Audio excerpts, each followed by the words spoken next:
हरे कृष्णा। आज मैं जो आप लोगों के लिए कहानी लेकर के आई हूँ, ये कहानी हमें हमारे जीवन की बहुत बड़ी सीख देती है। ध्यानपूर्वक सुनिएगा और अपने जीवन में भी अवश्य उतारिएगा। कहानी का नाम है अछूत व्यक्ति। तो चलिए अब हम आगे बढ़ते हैं। एक दिन गौतम बुद्ध अपने शिष्यों के साथ एकदम शांत बैठे हुए थे। उन्हें इस प्रकार बैठे हुए देख उनके शिष्य चिंतित हुए कि कहीं वे अस्वस्थ तो नहीं हैं।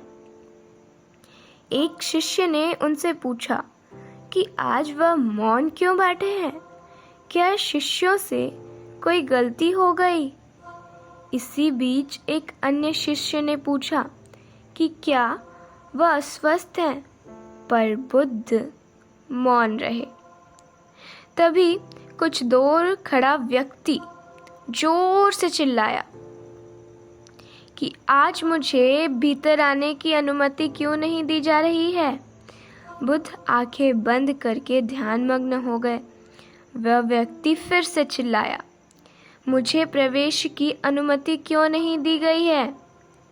इस बीच एक उदार शिष्य ने उसका पक्ष लेते हुए कहा कि उसे सभा में आने की अनुमति दी जाए। बुद्ध ने आंखें खोली और बोले, नहीं, वह अछूत है, उसे आज्ञा नहीं दी जा सकती। यह सुन शिष्यों को बड़ा आश्चर्य हुआ। बुद्ध उनके मन का भाव समझ गए और बोले, हाँ, वह अछूत है।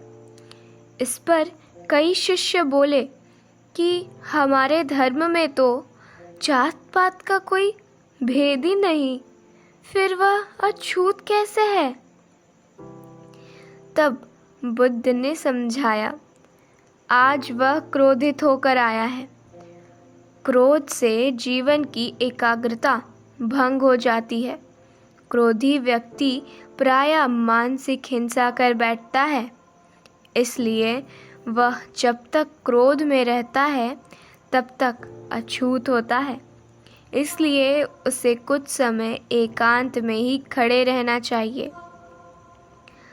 क्रोधित शिष्य भी बुद्ध की बातें सुन रहा था।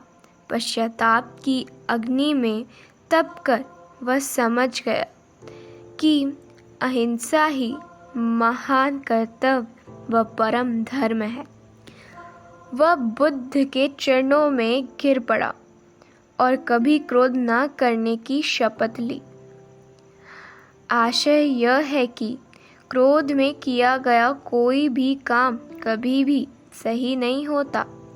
हमेशा क्रोध करने वाले व्यक्ति को ही नुकसान पहुंचाता है।